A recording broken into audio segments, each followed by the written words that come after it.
is there a bit of paranoia sometimes when you're pregnant? You know, and often Eamon says to me, like, oh, you were a bit mad when you were pregnant, and it really annoys me because I thought I was heavenly. I thought it was an angel. But he goes, like, oh, you weren't living with you. So, you know, pregnancy paranoia, is it something you ever thought about? Did you have it? Yes, I suppose I did. I was 6 months pregnant with Lauren, and my partner at the time started going out of a weekend and coming home early hours of the morning, sober. So I started getting suspicious that he was going somewhere. Yeah, because if he'd had come home and he'd had a good drink, I think I was out with the boys or whatever, but it was just that he was coming home and he was sober. So the first week I went down to this club where he was going and waited outside with my friend in a car to see where he was going to go. He'd come home, so he got home before me that night. But the following week I went back and waited and followed him to a house, and he was meeting a girl there. And how pregnant were you? I was 6 months pregnant at the time, so I remember knocking at the door and he saw me and he wouldn't come down. So I went home. Obviously, I was distraught and everything, and thought, that's it, I'm finishing it and everything. Anyway, we ended up getting back together again because the baby was due and everything. But you know, I mean, it completely ruined the pregnancy then, and I forgave him then. But and he went on to do it again as well. You're quite. I was quite emotional when I was pregnant. I don't know if any of you felt that. You know, the slightest thing. You feel like your whole world's come tumbling down. Something that you were really looking forward to, having the baby together and everything, and then all of a sudden there's this little black cloud that's hanging over. When you said you were a bit suspicious anyway, the fact he was going out late and things, did you confront him, and did he ever do any of that? Oh, you're mad. Boys, I was around my mate's house, you know, and you just think you wouldn't sit round your mate's house not having a drink or whatever. If it was at 6 in the morning. Yeah, till 6 o'clock in the morning, coming home sober. So but did he make you feel? He made me feel like I was being paranoid. Yeah, yeah. But you know, I started thinking, well, maybe I am being, you know, but I wasn't. You were not. No, my mom actually, she's like, oh God, every time I come sit in the show, something happens. Sorry. Sorry, Mom. She had the same thing happen to her actually right around the 6-month mark, when she was pregnant with me. It was her 29th birthday. And my biological father was so brazen, because he was quite the ladies' man, even though he was married, that he actually got picked up on a date from her birthday party and left her at her own birthday party while she was born. Yes.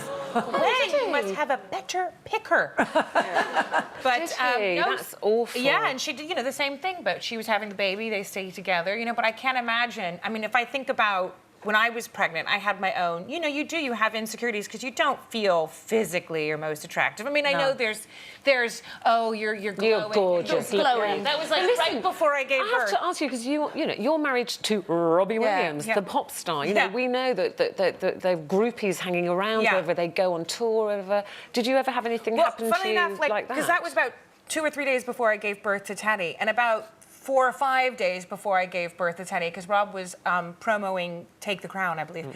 And he had to do Italian X Factor.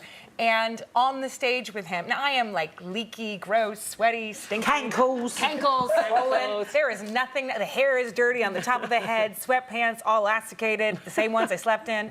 And he was on Italian X Factor. I remember turning on the feed, and it was a stage full of naked Italian models. Oh my God. Oh, they're a bit more brazen on it. Italian look at X Factor. Look at them just there naked with my husband. Oh, look at her, look at her, so sweet. And you're at home watching. And I'm at home watching with my big leaky everything, and she's just covering it up, just little hands right there, and they're all standing kind of dancing and gyrating around him, and I was like, I'm going to have some Maltesers. But it's interesting though, you know, knowing Robbie as we do, and he loves and adores you. It wasn't him making me feel that. It was not. He was so respectful. There was never any moment where I felt like he was being inappropriate or entertaining any of this behavior. But naturally, your own insecurities come in, and here you are wearing the same clothes for 3 days, and there's a bunch of gyrating Italian models. It was just work. But that's the thing I think sometimes it's, you stay home, babe. I'll just go to the office. It's our own paranoia and hormones. Because like, you know, Eamon told me every day when I was pregnant, you're beautiful, you look gorgeous, but you just don't feel it, do you? But we don't. And do you know, I think as a woman now, 47-year-old. Oh my goodness, look at me, I was huge. That was me actually resting. You're glowing.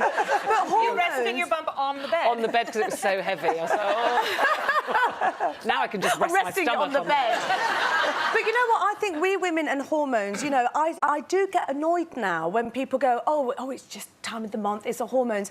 Look, it happens to 75% of women in this country will suffer from PMS, and our hormones change. It's the levels of our estrogen go up and down. It is a medical condition, and I think in the workplace, at home, it's just blasé, and it's like, guys, I can't help it. I don't mean to be snappy, you know, or whatever. My husband knows exactly what time of the month it is because he's kind of, you know, he's kind of like He's he's got a looking at your spreadsheet. face. It's like avoid her at all costs at this time because it's going to be that time of the month. But it's real, and I think we have to kind of educate men about it, and also at work, it affects people's lives and relationships and works and promotions, all that kind of thing. So I think it's all right to say, you know, have a bit of a joke and a laugh about it, but actually it's a serious condition, affects lots of women's lives. I actually had to sit with Jack and explain to him about the menopause because I do mad woman screaming and shouting sometimes. And his face, he was like, my mother actually has gone mad. So I had to explain to him, you know, like, this is hormones, and I'm really sorry, but there is a reason behind that. I can't go into the whole story because it's a very long story. I told the girls this morning, there's lots of door slamming. It was like, at one point, I went, well, who is the teenager here, me or him?